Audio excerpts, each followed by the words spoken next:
Welcome to r/Bestof Redditor Updates, where OP randomly gets a bill for $1 million. Our next Reddit post is from r/Student Loans. Today, my mom received a letter in the mail, and I seriously can't believe this is real. Is it possible for a loan that was under $10,000 to become almost $1 million? And that they're really expecting my mom to pay this back ASAP? My mom has worked in public service for the last 25 years and has struggled financially as a single parent for my entire life. She continuously gets denied for any type of assistance for her loans. And she even went through wage garnishment for 10 years where she was made to believe all these loans would be settled by the end of this. And now she's getting this letter in the mail as she faces retirement. Like, this has to be some kind of glitch, right? Anything we can do? OP includes a picture of the letter, and sure enough, the total is $955,002. Then apparently Reddit tracks down the Reddit account who is the president of the Institute of Student Loan Advisors, and this person, Betsy, replies, "Jesus Christ, thank you for paging me. I can't wait to sink my teeth into this one. OP, please reach out to me via email. You can check my post history and Google me to verify that I'm legit, but I run a nonprofit that provides free student loan advice. It would be my absolute pleasure to help with this one." OP says, "We appreciate you so much. My mom is going to reach out to you." And Betsy replies, "Good. I can't wait to get started on this." Then, 3 months later, OP posted an update. "Great news. My mom and Betsy were able to resolve the nearly $1 million loan issue. Turns out it was legit, and my mom did actually owe almost $1 million. It's scary to think what would have happened if I didn't make a post about it. At the end of the day, you all saved my mom's life. She was literally on the verge of a health crisis because of the stress this situation caused her. Betsy was able to advocate for my mom, and the university ended up acknowledging that this loan did actually qualify for forgiveness by a certain point. So instead of owing $955,002, my mom only has to pay $400. Then Betsy replies, "Thank you for updating everyone. It was truly my pleasure to help her. This whole situation is outrageous." And since Betsy did this for free and she runs our nonprofit, I'll go ahead and throw a link in the description if you want to send Betsy a donation. Also, down in the comments, Betsy provides some insight about the bill. The bill turned out to be an error. We got that fixed pretty quickly. But then I had to fight the rest. I can't remember how much it was, but tens of thousands that she shouldn't have owed at all due to being eligible for something called Perkins forgiveness. That should have been applied decades ago, which is why OP didn't think she even owed the loan anymore. Wow, I guess because of some stupid computer error, this woman would have had her wages garnished for the rest of her life and would have just died in debt. Our next Reddit post comes from r/Am I the Butthole. Our next Reddit post comes from r/Relationship Advice. The title is, "My best friend wants me to work with the man who forced himself on me on her wedding." I have a best friend, Tina, who I've known for most of my life. We've had a strong friendship from middle school all the way until we graduated from the same college. We've always been there for each other, and I tell her pretty much everything. Back in my junior year of high school, this guy named Rod forced himself on me at a house party. He never apologized for it, and it put me in a deep downward spiral to the point where I almost wanted to drop out in order to never see his face again. I told Tina about it, and she did everything she could to support me. Fast forward to early 2020. Tina and her boyfriend, Josh, announced that they were getting engaged, and Tina wanted me to be the maid of honor. I was beyond excited to do it. We've always talked about being each other's maids of honor. There was another detail though.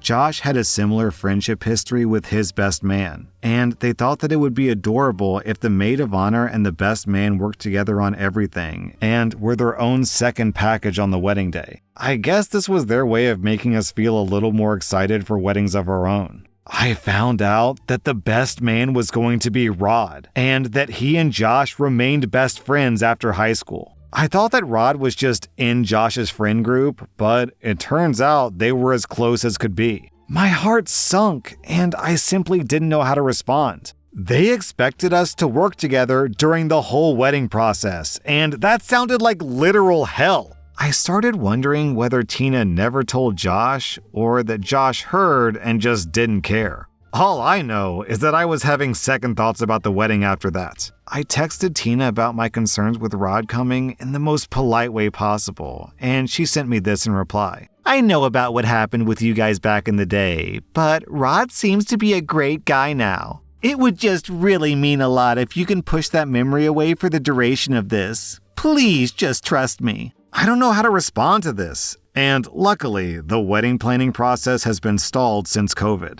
I haven't responded to her, but this has really been bugging me. Should I just say no? It would probably break her heart, but I just don't know if I can handle working with my R-wordist. Also, in the comments, OP explains two important details. One, she was under the influence, but she vividly remembers saying no. Also, she didn't report it because she saw how reporting it turned out for other girls who reported those crimes. Reading all your comments, it seems pretty clear that how Tina was treating me was extremely inconsiderate, and I should find a new friend. Although it was a huge slap in the face, I came to my senses and believed that I couldn't be around someone who would do that to me. Some of you said to expose them during the vows, but that's just not the kind of person I am, and it might not turn out well. I decided to text Tina this. I've had time to think about it, and I just can't be your maid of honor anymore. It's so hurtful that you're telling me to pack up my trauma for who knows how long until your wedding day. I just can't do it. I don't think that I'll come at all, knowing that he's going to be there. I'm sorry. An hour later, I get a call from Josh. He asked me what was going on between me and Tina, and that Tina was extremely upset. A part of me snapped, and I said, I don't know, what's going on with you making someone who forced himself on me your best man?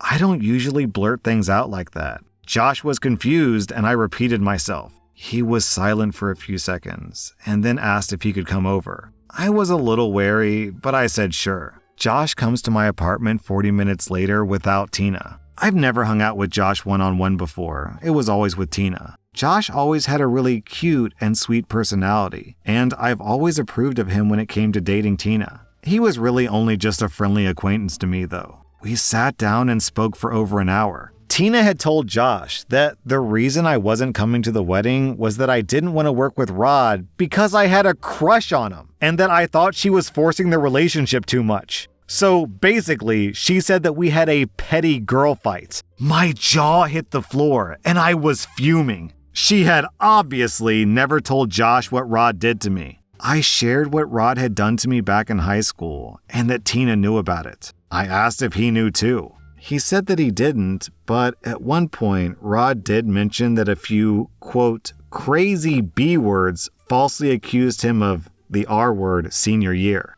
This obviously didn't include me, since I had only told Tina and a few family members. Josh believed Rod at the time, but I guess after hearing me say it, it's starting to dawn on him that his friend was a liar. Here's something that I didn't expect. Josh shared with me that he was also R-worded when he was a kid by an older brother of a friend that he had. He said that if he was forced to work with that guy on a wedding, he would absolutely refuse. He apologized heavily on behalf of Tina, but I won't forgive her unless she says it herself. I could see by Josh's face and body language that the realization really weighed down on him, and I felt bad. In a way, we were both going through a betrayal. I asked if he was okay to go home, and he said yes. He thanked me for telling him and left. I don't know if I'll stay in touch with him, but I was beyond furious with Tina at this point.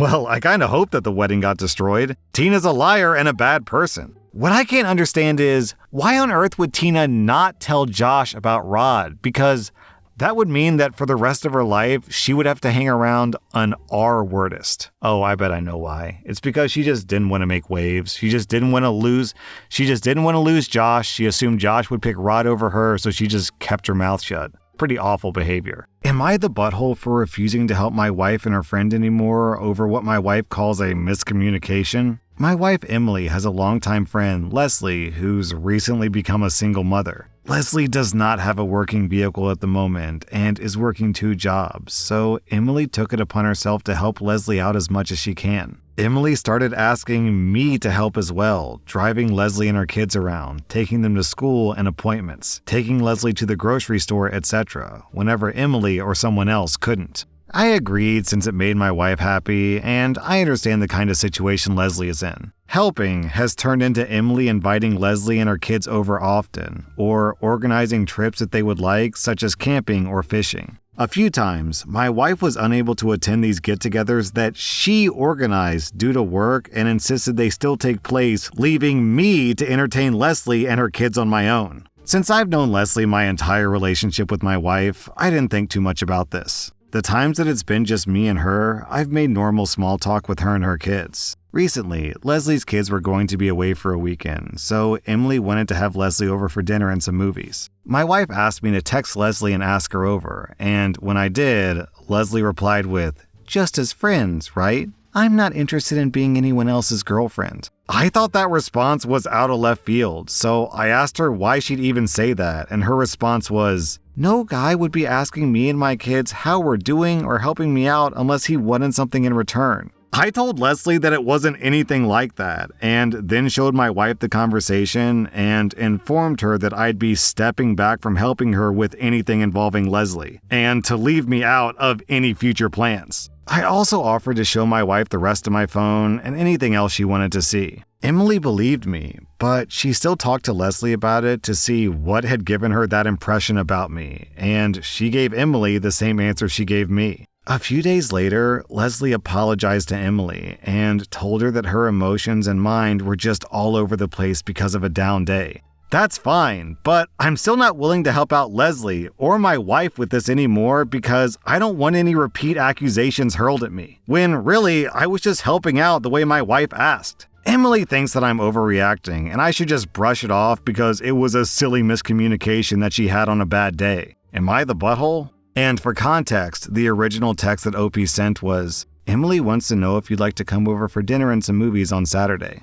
The general consensus down in the comments is that OP is not the butthole because Leslie didn't apologize, so she doesn't deserve free help anymore. Then, 3 days later, OP posted an update. My wife and I had a long conversation after I made my original post. I brought up points from both my perspective and possible points from Leslie's perspective that commentators made to explain the situation and why it made me uneasy enough to step back. I showed her the post, and she eventually relented. Emily decided that she would speak with Leslie again to see if Emily leaving our outings ever made Leslie uncomfortable. We also discussed the matter of overhelping. In that regard, Emily wanted to keep helping Leslie because that level of help is normal for them, but she would stop asking me to help when she couldn't. Instead, she said that she would talk to Leslie about getting the kid's father to help out more now that her ex-fiancé was gone. My wife wound up agreeing that I should have received an apology, but since I'm just hands-off now, I didn't see the point in pursuing it.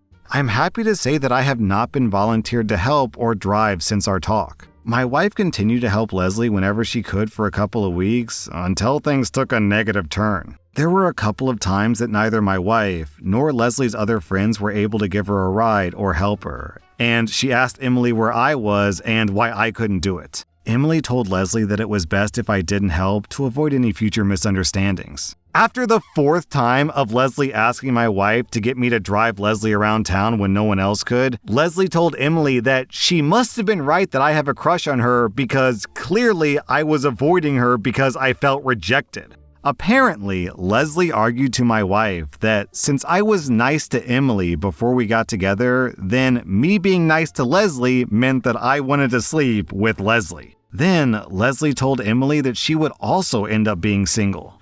We've minimized contact with Leslie, and my wife told her that it'll stay that way until she gets some therapy or help. Then they can rebuild their friendship. This has been hard on Emily, so whenever I'm not working, I'm doing what I can to help her get through this. You know, the more I think about Leslie, the worse she becomes. Because she thinks that OP has a crush on her, and that's why OP is doing nice things for her. And yet, she's constantly begging OP to drive her around town. So, effectively, she's betraying her friendship and her own morals just because it's convenient for her. What a scummy hypocrite. Our next Reddit post comes from r/TodayIF'd Up. Today I effed up by texting my date that I might end up marrying him seconds after we ended our date. This just happened to me, literally 10 minutes ago.